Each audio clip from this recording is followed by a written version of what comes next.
guys doing? Hope everybody's having a good day. I've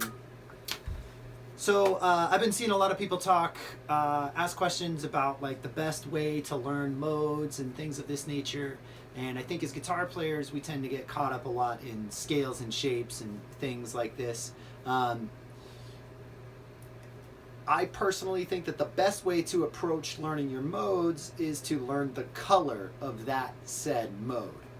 So I think I'm going to do a handful of lessons here talking about that, talking about the defining color of some of the different modes and different playing situations in which you would use that and why. Okay, so yeah, let's get right into it here.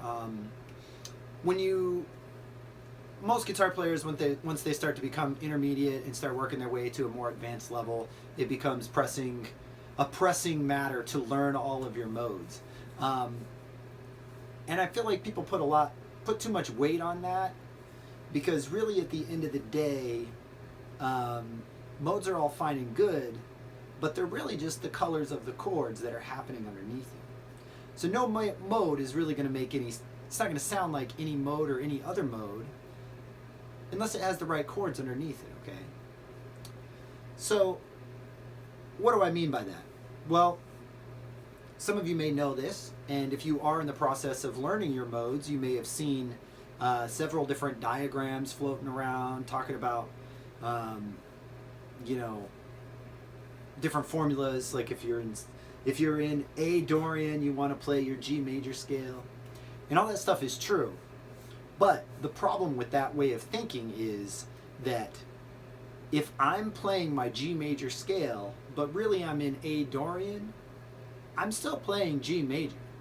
Now that might sound a little heady, but what I mean by that is if you're thinking of playing G major riffs, G major phrasing, and G major lines, then the direction of your lines are going to sound like G major. So when I teach people the modes, I like to go through and talk about what defines each mode, what that color sounds like to them, and how we use it, okay? So today we're going to talk a little bit about Dorian mode, which is mode number 2. So Dorian is and just so you guys know, mode basically just means scale. It's just a term for a different type of scale that's not just major or minor, okay? Dorian is a minor sounding mode, and so let's talk about what defines it, okay? When we talk about scales and when we talk about music theory a lot, we tend to use numbers. So if you're not hip to that, or if that's a little beyond you, definitely reach out to me and we can kind of get you up to speed on it. But basically, each note of each scale is going to get a number attached to it. So in our case, we're talking about A Dorian today. So there's the first octave of the scale, and I'll go over that a little more for you here in a minute. But basically, we have scale degree 1, scale degree 2, then we have a flat third, right? So that's what makes it sound minor, is that flat third. Then we have scale degree 4, scale degree 5, and then we have a natural 6. Then we have a flat 7, and then we have the root again.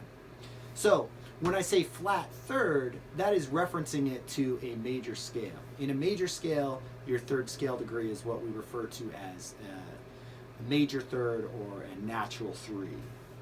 Same thing with our 6th scale degree.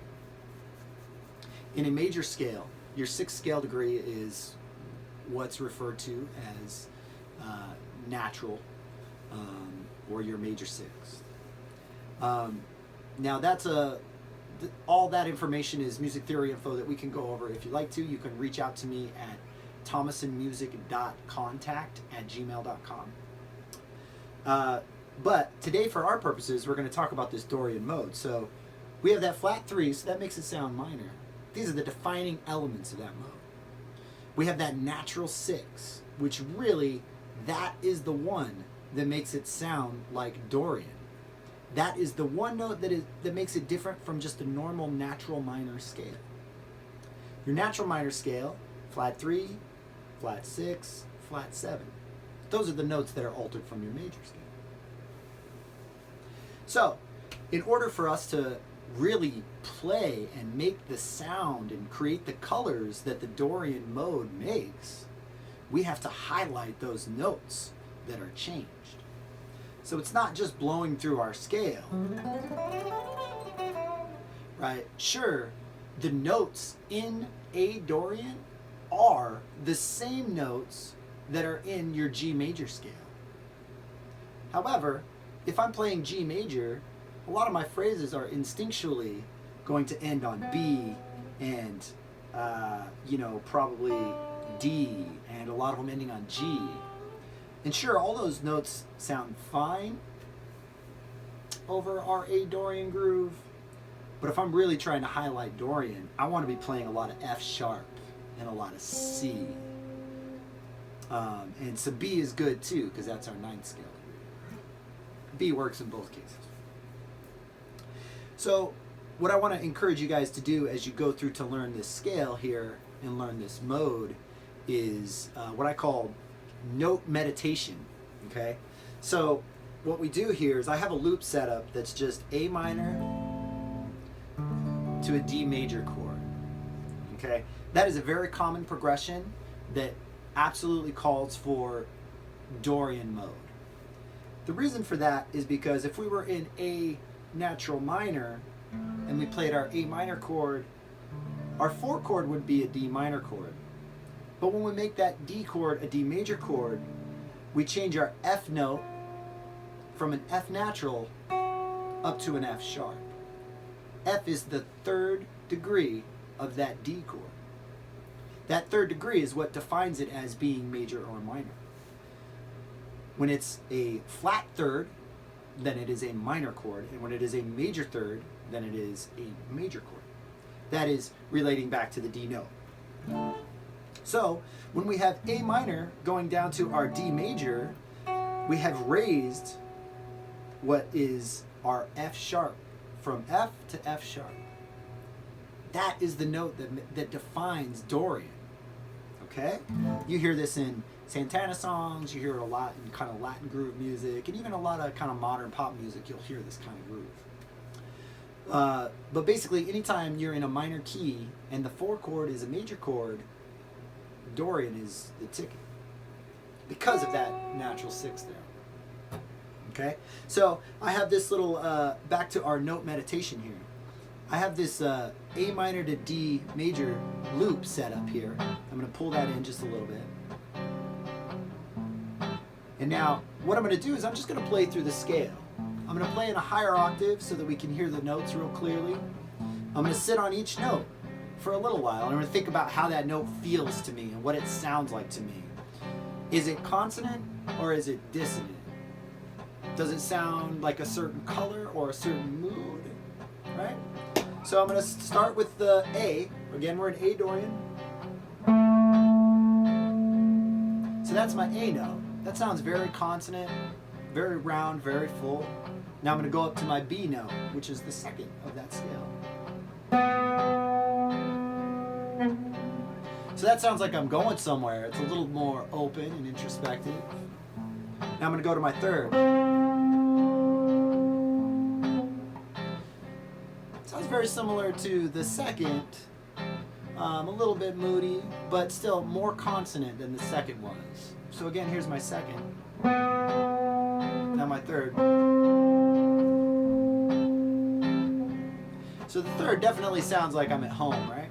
I'm going to go up to my 4th. Definitely I raise my eyebrows on that one a little bit because it sounds like I'm asking a question. Now I go to my 5th.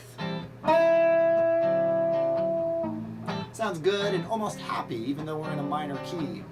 Real consonant sounding note.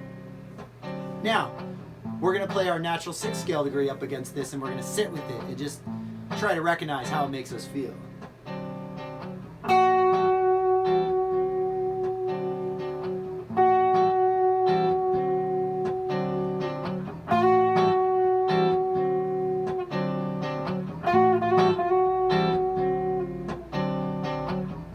So that's a nice color, right? It's a little bit brighter. Sounds dissonant, but not quite but it still sounds cheery almost. It's like a bright dissonance, right? Now this may sound differently to you, and that's the whole point of playing note meditation. You set up a groove like this, and you listen to each one of these notes in whatever mode that you're working on, and you think about how that makes you feel and what you think it sounds like. And then from there, you can use it as a tool to navigate in your improvisation. So let's go through to our seventh, or flat seven.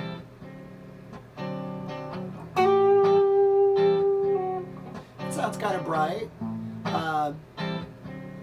It's kind of medium. It's not really dissonant. It's not really consonant.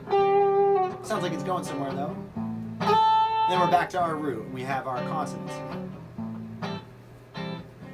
So, instead of just playing your G major scale, when you're playing a Dorian, what I'd like to encourage you to do is sit through and play each one of those notes individually and try to figure out how they make you feel, and then from there you can determine how to use those tools as you improvise.